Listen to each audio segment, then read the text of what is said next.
Hello बच्चों, आपका स्वागत है साइंस जीवी चैनल पे।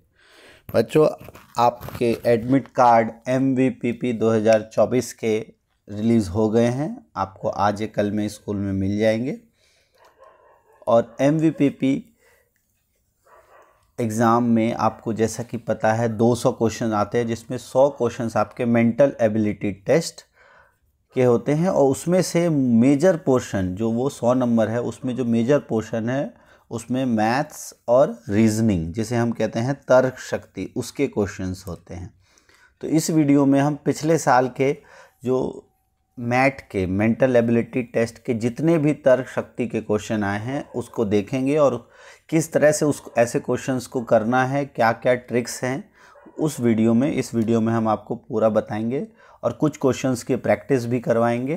तो एंड तक ज़रूर बने रहो। वीडियो हो सकता है थोड़ी लंबी हो, तो पूरी वीडियो आप देखोगे तो आपके रीजनिंग के जो इस बार के क्वेश्चन है वो लगभग सही हो जाएंगे। थोड़ा ध्यान से देखना और हो सके तो कुछ नोट्स आप बना लो ताकि आपको एग्ज़ाम टाइम में रिवाइज़ करने में हेल्प हो। तो शुरू करते हैं। तो ये जो पिछले साल का पेपर है उसका रीजनिंग का फर्स्ट क्वेश्चन है, जो आपके पहले 100 क्वेश्चंस में आए थे।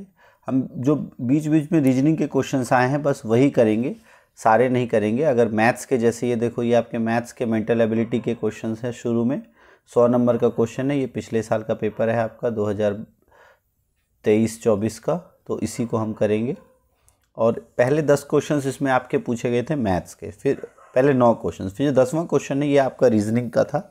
ऐसे क्वेश्चंस में क्या है कि पर्टिकुलर कुछ ऑपरेशन की गई है और उससे ये आंसर निकला है, तो इसमें कुछ ना कुछ आपको मैथमेटिकल रीजनिंग लगाना है। तो अगर आप सबसे पहले देखो, ऐसे ऑप्शन में पहले आप ऐड सब्ट्रैक्ट ऐसे करके देखोगे तो आपको ज़्यादा बेटर पता चलेगा। अगर मान लो इनको ऐड करते हैं तो 24 और 18 हो जाता है 42। इसको अगर ऐड करोगे तो 74 और 38 ये हो जाता है 112, और इसको अगर ऐड करते हो तो ये हो जाता है 126। ठीक है। अब 3 का 42 से रिलेशन अगर देखें हम तो ये 14 टाइम्स है। ठीक है। 8 का 112 से रिलेशन देखें तो ये भी 14 टाइम्स है। तो इससे हमको पता चल गया कंक्लूज़न कि ये जो है इसका 14 टाइम्स जो भी होगा ये 126 होगा।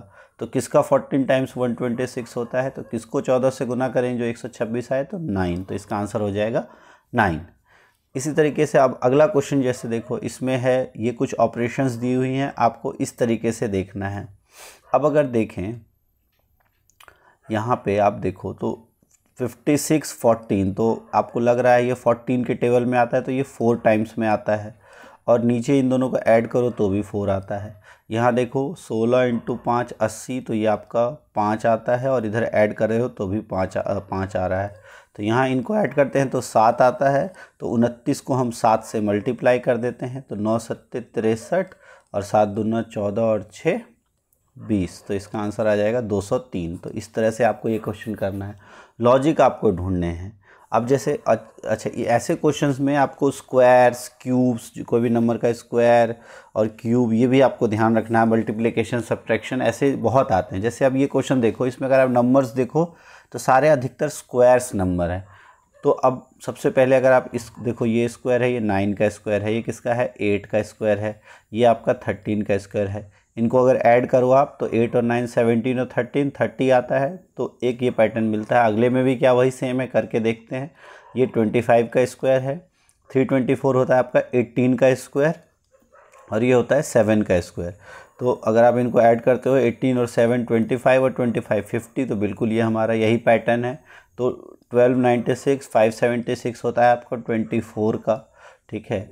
और 1296 जो है आपका स्क्वायर्स आपको पता होनी चाहिए, ये ध्यान रखना।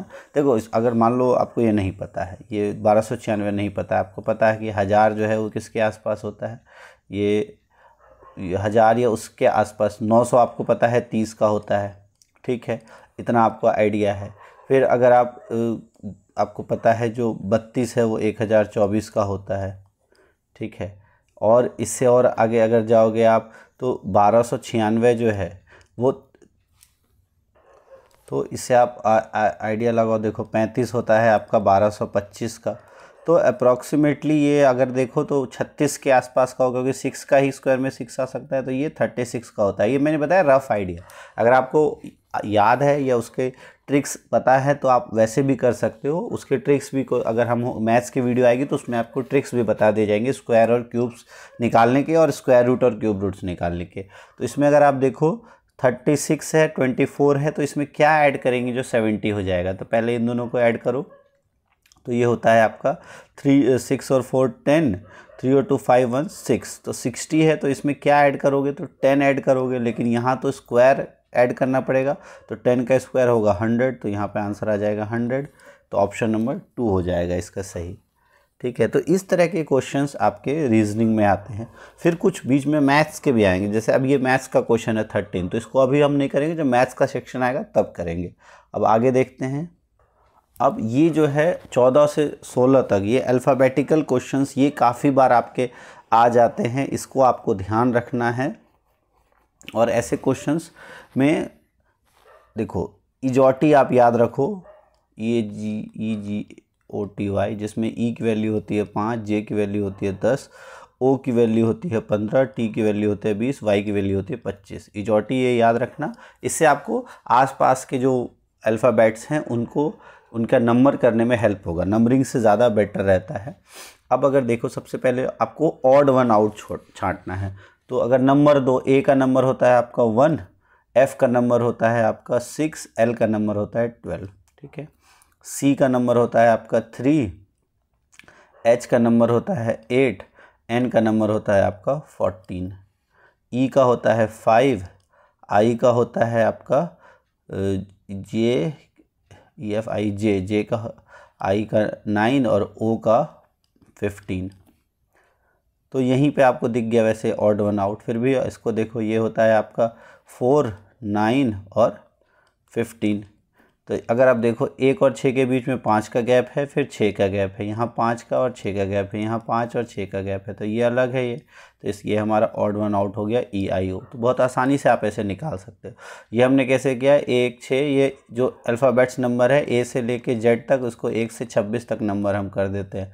और उसके लिए याद रखने में इजॉटी याद रखो, उसके आसपास के नंबर्स 1-2 बार आप लिख लो तो आपको याद रह जाएंगे। फिर 15th, अब इसमें आपको ऑड वन आउट छांटना है। देखो ये है 54, 56, 55, 53। तो अगर आप ध्यान से देखो तो ये भी क्या नाम है आपका, अब भाज्य संख्या है, ये 2 से कट जाता है, ये भी 2 से कटता है, और ये 5 और 11 से कटता है। लेकिन 53 जो है वो क्या है, एक अभाज्य संख्या या प्राइम नंबर, तो यही अलग है। तो इसका सही आंसर हो जाएगा 4। फिर 16th क्वेश्चन में 4 अलग अलग तरह के दिए हैं, उसमें आपको बताना अलग कौन सा है, रेक्टेंगल, क्यूब, ट्राइंगल, सर्कल। तो अगर आप रेक्टेंगल देखें, सर्कल और ट्राइंगल, ये तीनों क्या है, 2D फिगर है, लेकिन क्यूब क्या है, एक 3D फिगर है। तो इसलिए इन तीनों में से जो आपका आंसर हो जाएगा वो हो जाएगा क्यूब। तो इस तरह के रीजनिंग के क्वेश्चंस आते हैं आपके। फिर अगला जो है जैसे एंगल, ये फिर मैथ्स का क्वेश्चन आ जाता है, ठीक है। फिर भी अगर आप घड़ी वाला एक क्वेश्चन आया है, मैं यहाँ थोड़ा बहुत आपको बता देता हूँ। जब भी घड़ी आए तो ये ध्यान रखना आप कि अगर टोटल घड़ी में आपको पता है 60 मिनट होते हैं, ठीक है, मिनट की सुई जो है वो, और टोटल एंगल होता है 360 डिग्री, ठीक है।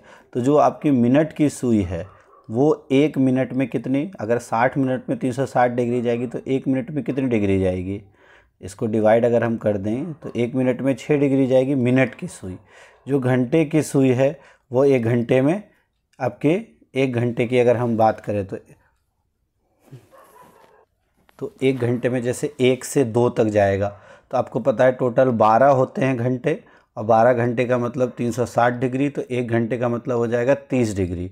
तो 1 घंटे में 30 डिग्री जो है वो एंगल कवर होता है। ये आपको 2 चीज़ें याद रखनी है, 1 मिनट में 6 डिग्री और 1 घंटे में 30 डिग्री। अब अगर हम 5:30 की बात करें, तो अगर हम देखें 5 आपके ये 3, 4 और 5 यहाँ बचता है, 6 यहाँ है, ठीक है। अगर सर सिर्फ हम बात करें 5 बजकर, यहाँ अगर 5 बजते हैं तो यहाँ से आपके कितने, 1 2 3 4 5 तक में, और ये 6 में आपके टोटल 180 डिग्री हो जाता है। ठीक है। यहाँ पे मिनट की सुई है और 5 बजे कितना था, तो अगर हम देखें 5 और 6 के बीच में 30 डिग्री का गैप है, ठीक है। और अब जब मिनट की सुई यहाँ पर आएगी तो इन दोनों के बीच में ये गैप होगा, ठीक है। तो अब इसके बीच में ये 30 और 30 का जब आधा हो जाएगा, अगर हम देखें ये आपका मान लो यहाँ 5 बजे है और ये 6 बजे की सुई है, तो ये सुई और ये सुई 5 साढ़े 5 बजे क्या होगी, ये सुई यहाँ आ चुकी होगी, तो ये बिल्कुल इसके बीच में होगी। तो वैसे 30 डिग्री बनाता, बट अब उसका आधा हो जाएगा, तो आंसर कितना हो जाएगा, 15 डिग्री, ठीक है। इसको आप ऐसे भी निकाल सकते हो कि जो 1 घंटे का 5 और 5:30 में सुई कहाँ होगी, 5 और 6 के बीच में, तो 30 डिग्री, और इसमें से मिनट ने कितने, 30 मिनट ने, तो 30 मिनट में अगर आप देखोगे तो टोटल जो है इसमें 30 मिनट का मतलब आधा घंटा, आधा घंटा में जो एंगल जाएगा वो 15 डिग्री का एंगल ख़त्म हो जाएगा, तो इसीलिए जो एंगल हो जाएगा वो कितना हो जाएगा, 15 डिग्री। क्लियर। फिर इस तरह के क्वेश्चंस बहुत आते हैं, इसको ध्यान से समझना।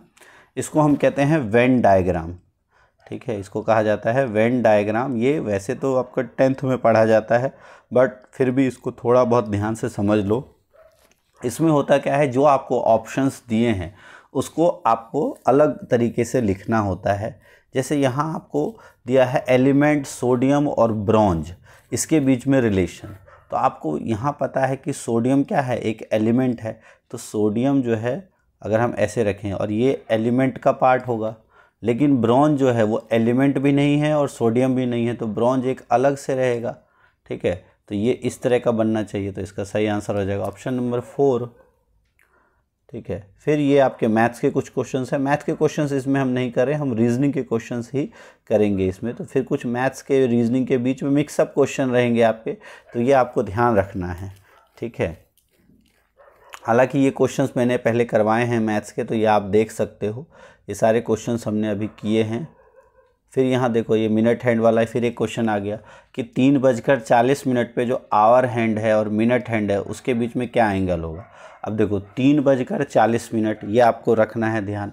तो 3 बजे अगर हम देखें और 40 मिनट, तो 3 बजे आप यहाँ सुई रखो, 40 मिनट का मतलब है कि आपकी सुई कहाँ पे होगी, 8 पे, ठीक है। 3 और 8 पे, तो सबसे पहले अभी कितना एंगल होगा, अगर 8 पे और 3 पे हम सुई रखते हैं तो इसके बीच में 5 का गैप, 5 घंटे का गैप है, तो इसके बीच में 5 घंटे का मतलब 150 डिग्री का एंगल होगा। लेकिन अब जो 60 मिनट के अंदर एक घड़ी जो है वो 30 डिग्री का एंगल मूव करती है, तो 40 मिनट के अंदर कितने डिग्री का एंगल मूव करेगी, जो घड़ी है एक 60 मिनट के अंदर 30 डिग्री का, तो 40 मिनट के अंदर अगर आप देखो आधा तो 20 डिग्री का करेगी, तो 150 में से आप 20 डिग्री माइनस कर दोगे, क्योंकि ये कम हो जाएगा ना, ये घड़ी की सुई इधर घंटी की इधर आ रही होगी, तो 20 डिग्री कम हो जाएगा, तो आंसर कितना हो जाएगा, 150 में से 20 डिग्री कम कर दो तो आंसर हो जाएगा 130 डिग्री, ठीक है। तो ये आपको ध्यान रखना है। अधिकतर क्वेश्चन आपको मिनट हैंड और क्लॉक का पूछेगा, तो इसमें आपको क्या करना है, सबसे पहले आपको देखना है कि उस समय जैसे 3:40 है, तो 3:40 का मतलब होता है 8 पे सुई है और 3 पे सुई है, तो इसके बीच में कितने घंटे का गैप है, 5 घंटे का, तो 30 से मल्टीप्लाई किया हो गया आपने 150। लेकिन अब 40 मिनट के अंदर जो घंटे की सुई है उसने कितना कवर किया होगा, तो उसने कवर किया है 20 डिग्री, तो 20 इसमें से माइनस कर दो तो आंसर हो गया 130। तो इस तरह से बहुत आसानी से आप कर लोगे। ये भी एक रीजनिंग का क्वेश्चन है आपका, जिसमें कहा गया है 56, 72, 90, 110। तो ऐसे क्वेश्चंस जब भी आए तो सबसे पहले आपको इनके बीच में रॉन्ग नंबर जब भी निकालना, सबसे पहले इनके बीच का गैप निकालो, आपको अपने आप समझ में आ जाएगा। पहले अगर हम देखें पीछे से, यहाँ से गैप निकालो 56 से 72, इसको माइनस करोगे तो कितना होगा, 12 में से 6 गया 6 और आपका 6 में से 5 गया 1, 16 का गैप है यहाँ पर। इसके बीच में देखो तो आपका 18 का गैप है, यहाँ देखो तो आपका 20 का गैप है, यहाँ अगर देखो तो आपका 22 का गैप है, और यहाँ अगर आप देखोगे तो यहाँ आपका 28 का गैप है, ठीक है। तो अगर हम ध्यान से देखें, यहाँ 2 का गैप है, यहाँ 2 का गैप है, यहाँ 2 का गैप है, बट यहाँ ज़्यादा का गैप है, तो इसका मतलब ये वाला जो नंबर है यहाँ 22 की जगह 2 बढ़ रहा है, तो 16, 18, 20, 22, यहाँ 24 का गैप होना चाहिए। तो 132 में 24 ऐड करते तो होता है आपका 156, सॉरी यहाँ आपका 18 का गैप है, ये 18 का गैप है, तो यहाँ पे 156 आना चाहिए, तो ये गलत हो गया, तो 150 आपका गलत है, तो ये सही आंसर हो जाएगा। तो इस तरह के क्वेश्चंस आप आसानी से इसमें कर सकते हो। और भी तरह के ये आपके ये जो है ये फिर आपका मैथ्स से रिलेटेड क्वेश्चन है, आप इसको मैथ्स रीजनिंग दोनों में देख सकते हो, बट अभी फ़िलहाल हम इसको मैथ्स में लेके चलेंगे, रीजनिंग का आप बाद में करेंगे। इसमें ये मैथ्स का है तो इसको हम बाद में देखेंगे, वैसे हमने किया हुआ है ये क्वेश्चन, ठीक है। फिर आपका रीजनिंग का अब अगला क्वेश्चन जो देखें, फिर यहाँ देखो एक मिसिंग नंबर का क्वेश्चन, ठीक है। तो मिसिंग नंबर के क्वेश्चन में आपको 5, 7, 21, 25 इस तरह के जब भी क्वेश्चन है, तो अब इसमें क्या करें हम, अगर आप ध्यान से देखो तो अब यहाँ गैप, अगर यहाँ देखो तो यहाँ 2 का गैप है, बट यहाँ जो है वो कितने का गैप है, 14 का गैप है। यहाँ अगर आप देखो तो गैप हो जाता है 4 और 5 में से बन गया 3, तो लेकिन यहाँ गैप से बात नहीं बन रही। यहाँ अगर आप ध्यान से देखो तो लगभग दोगुना के आसपास कुछ हो रहा है। तो इस तरह के क्वेश्चन जब भी देखें तो आपको इस तरह से देखना है, ठीक है। तो ऐसे क्वेश्चन में सबसे पहले देखो तो आप पहले गैप निकालो, तो देखो 2 के बाद यहाँ है आपका 14, यहाँ देखो तो है आपका 34, यहाँ क्या गैप आएगा, तो यहाँ कोई पैटर्न नहीं दिख रहा। लेकिन ऐसे क्वेश्चन में आप ध्यान से देखो तो ये एक्चुअल में पैटर्न है 2 के स्क्वायर माइनस 2, ठीक है। ये है आपका 4 का स्क्वायर माइनस 2, इधर आपका 6 का स्क्वायर माइनस 2, तो अब कौन सा आएगा, 2, 4, 6 के बाद आता है 8, तो 8 का स्क्वायर माइनस 2, तो 8 का स्क्वायर होता है 64 माइनस 2 62, तो 55 में आप 62 ऐड करोगे, तो ऐड करो तो 5 और 2 7 और 6 और 5 11, तो 117 आ जाएगा। अच्छा, इसके बाद क्या आना चाहिए, 8 के बाद 9 का स्क्वायर 81 माइनस 2 तो 79, तो इसमें 10 का स्क्वायर 6 8 के बाद 10 का होता है 100, 100 माइनस 2 98, तो 117 में 98 ऐड करोगे तो 8 और 7 15 और 9 1 10 और 1 11 215, तो सही है हमारा। तो इसका सही आंसर हो जाएगा 117। इस तरह के रीजनिंग। अच्छा, ये जो रीजनिंग का क्वेश्चन है, क्वेश्चन नंबर 40, ये बहुत आता है, इसको थोड़ा ध्यान से समझो। ऐसे क्वेश्चन में क्वेश्चन क्या कहा गया है, अगर हिंदी में हिंदी में पढ़ोगे ज़्यादा समझ में आएगा आपका, कि जो एक समूह है उसमें गाय और बत्तख के समूह में पैरों की संख्या और सिर की संख्या के 2 गुने से 30 अधिक है, ठीक है। तो गायों की संख्या कितनी है। हालांकि क्वेश्चन हमने पहले भी सॉल्व किया है, बट फिर भी ऐसे क्वेश्चन में देखो, जो सिर की संख्या है वो सब में एक ही जब समान होगी, सिर की संख्या तो सभी में एक होती है, ठीक है। तो अब देखें आपको क्या कहा है, पैरों की संख्या सिर की संख्या के 2 गुने से 30 अधिक है। अच्छा, आम तौर पर अगर हम देखें दोनों के 2 गुने अगर रखे जाएं, तो अगर x है आपका, ये वैसे मैथ्स का क्वेश्चन है, थोड़ा सा लॉजिक है कि x मान लो सिर है, उससे 2 गुने पैर हैं, सभी के 2 गुने पैर है, लेकिन 30 अधिक हैं। अच्छा, एक गाय के 4 पैर होते हैं, तो टोटल 30 अधिक हैं, तो टोटल 2 जोड़ी कितने हो गए, तो 15 हो गए। तो इसका मतलब है गाय कितनी है, 15 है, तो इसका मतलब गाय 15 है, तो इसका सही उत्तर हो जाएगा ये। तो आपको सॉल्व नहीं करना है, यहाँ लॉजिक का इस्तेमाल करके आपको आंसर निकालना है। ऐसे क्वेश्चंस रीजनिंग इसीलिए कहा जाता है क्योंकि आपको वहाँ लॉजिक का इस्तेमाल करना है। ये भी क्वेश्चंस ऐसे हैं, ये भी हमने किया हुआ है, आप चाहे तो देख सकते हो। ये फिर मैथ्स के कुछ क्वेश्चंस आ गए। अच्छा, अब ऐसे क्वेश्चंस जब हो कैलेंडर वाले, ऐसे में सबसे पहले आप मंथ ऑन वाइज लिखते जाओ, डेट्स कितने हैं। जैसे देखो 15 अगस्त है, 15 अगस्त से स्टार्ट हो रहा है, तो अगस्त 15 अगस्त से 15 सितंबर का मतलब अगस्त में कितने महीने होते हैं, तो हो गया आपका 31, ठीक है। फिर ये अगस्त हो गया, सितंबर में फिर कितने महीने हैं आपके 30, फिर अक्टूबर में 31, नवंबर में फिर 30, दिसंबर में 31, ठीक है। फिर दिसंबर से आपका जो जनवरी है ये कितना हो गया, ये आपका 15, ये 15 अगस्त से 15 सितंबर तक हो गया, यहाँ काउंट हो गया। फिर 15 सितंबर से 15 अक्टूबर, 15 अक्टूबर से 15 नवंबर, 15 नवंबर से 15 दिसंबर, 15 दिसंबर से 15 जनवरी तक का यहाँ काउंट हो गया। अब 15 जनवरी के बाद एक्स्ट्रा कितने दिन बचे, तो देखो 15 जनवरी के बाद 11 दिन और बचे 26 में, तो आप इसमें 11 ऐड कर दो। अब सबको टोटल ऐड करो और फिर 7 से डिवाइड कर दो, या फिर आप सबको 7 से डिवाइड कर जाओ। देखो यहाँ से 7 से करते हो तो जो रिमाइंडर बचता है वो देखो, 7 चौके 28, 3 यहाँ बचा, यहाँ आपका 2 बचेगा, फिर आपका देखो तो यहाँ 3 बचेगा, फिर 2 बचेगा, फिर 3 बचेगा, और 7 एकम 7 और 4 बचा। इन सबको ऐड करो, 3 और 2 5, 5 और 3 8, 8 और 2 10, 10 और 3 13, 13 और 4 17। ठीक है, फिर अब 17 बचा, 17 को अगर 7 से भाग करते हो फिर तो 14 + 3, ठीक है, तो 14 अगर रहता तो वही दिन आ जाता, लेकिन +3 है, तो 14 को अगर ट्यूसडे था तो +3, ट्यूसडे के 3 दिन बाद, तो वेडनेसडे, थर्सडे और फ्राइडे, तो आंसर इसका हो जाएगा फ्राइडे। तो इस तरीके से ऐसे क्वेश्चंस को किया जाता है। एक क्वेश्चन आएगा आपका कैलेंडर वाला, इसको ध्यान से समझ लो। फिर ये कुछ मैथ्स के क्वेश्चन हैं, और ये आपके बार ग्राफ, ये क्वेश्चंस काफ़ी इजी होते हैं, आप आसानी से कर सकते हो इसको। फिर अब रीजनिंग के क्वेश्चंस देखते हैं, ये भी आपके मैथ्स से ही रिलेटेड क्वेश्चन है। हाँ,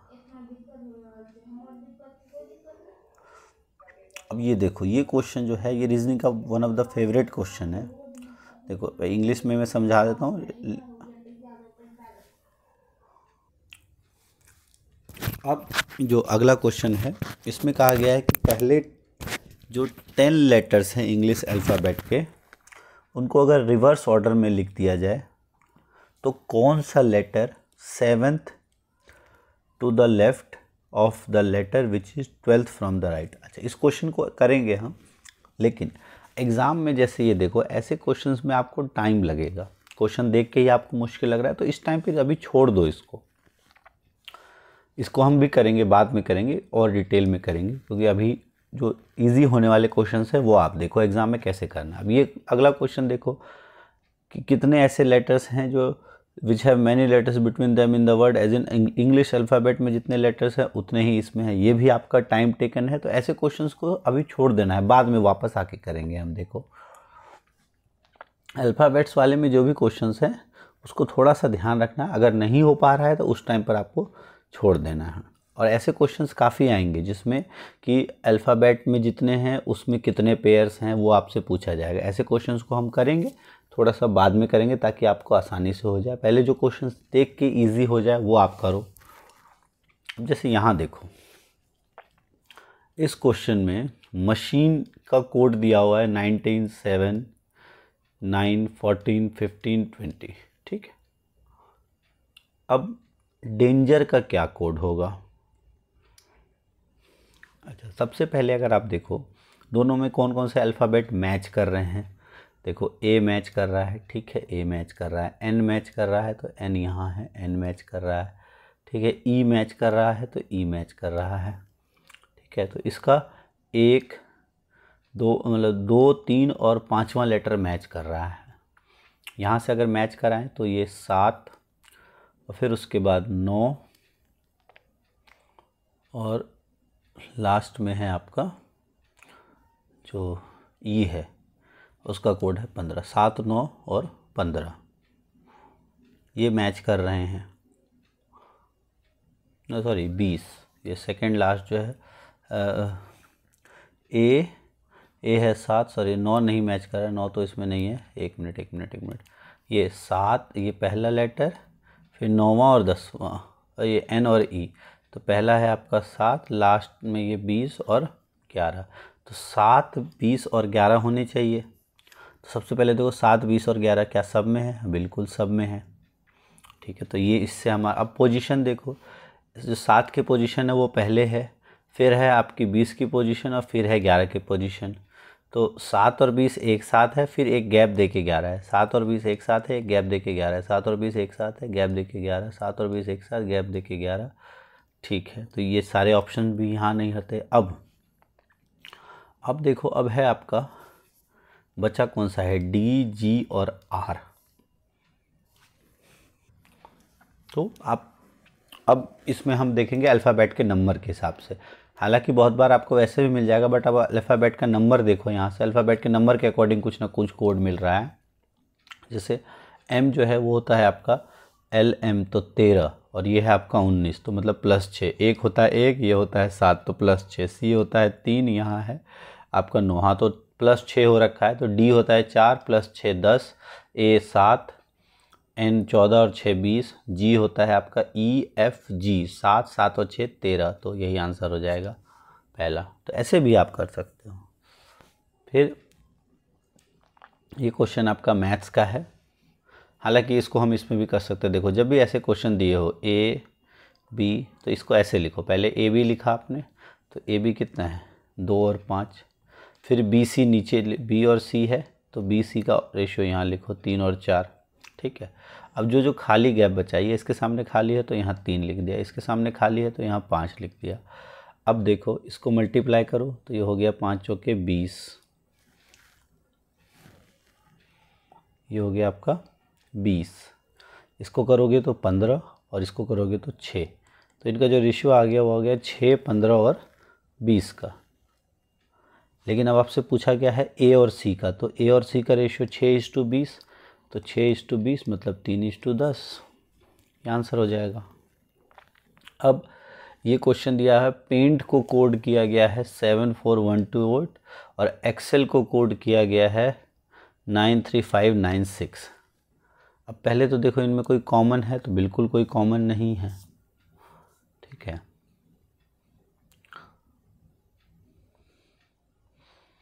लेकिन जो आपका एक्सेप्ट है इसमें ए है, सी यहाँ है, ई है, पी है, टी है, हाँ तो इन्हीं दोनों के कोड से मिलके बना है।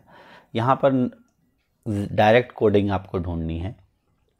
अब देखो पी का यहाँ क्या दिया हुआ है 7, तो पी यहाँ पे सेकंड लास्ट है, इसका 7 8, तो ये नहीं है, इसको काट दो। अब ए का देखो है 4, तो 4 से कौन सा स्टार्ट हो रहा है, ये स्टार्ट हो रहा है, तो यही आंसर हो जाएगा, ठीक है। सी देखो 5 था, तो 5 5 2 बार है, तो इस तरह से आप आसानी से इसको कर सकते हो। अगला है loan return as JCUP slit will be coded as, तो ऐसे क्वेश्चन में आप तरीका देखो, अल्फ़ाबेट नंबर्स याद हैं तो बहुत जल्दी होते हैं।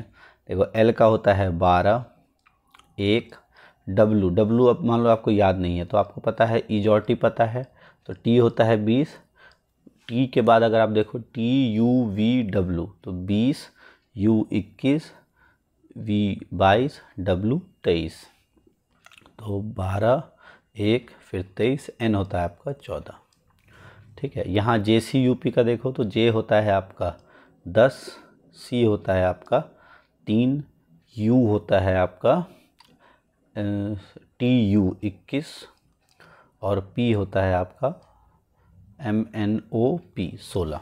तो अगर आप ध्यान से देखो यहाँ 2 का माइनस हो रहा है, यहाँ 2 का प्लस हो रहा है, तो ये पैटर्न ही है। यहाँ भी यही सेम पैटर्न है, यहाँ भी यही सेम पैटर्न है, एक में प्लस एक बार माइनस, एक बार माइनस एक बार प्लस, एक बार माइनस एक बार प्लस। तो SLIT, S होता है आपका 19, L होता है 12, I होता है 9, T होता है आपका 20। तो एक बार आपको माइनस करना है, तो एक बार में आपने -2 किया तो हो गया 17, फिर एक बार +2 किया हो गया 14, फिर एक बार -2 किया 7, एक बार +2 किया 22, तो 17 होता है आपका। देखो PQR, ठीक है, जो आपका O है 15 होता है, P 16, Q 17, तो ये हो जाएगा Q। फिर 14 होता है N का, 7 होता है आपका EFG, ठीक है, और 20 होता है T का, TUV, तो QNGV, ये आंसर आ गया। ऐसे भी निकाल सकते हो। फिर अब ये HCF है, ये आपने पढ़ा होगा। HCF निकालना है तो ऊपर वाले का HCF, नीचे वाले का LCM, तो नीचे का LCM तो 15 ही आएगा, ऊपर का HCF आपका 2 आ जाएगा, 2/15। फिर ये भी आपके मैथमेटिकल रीजनिंग जिसे हम कहते हैं उसका क्वेश्चन है।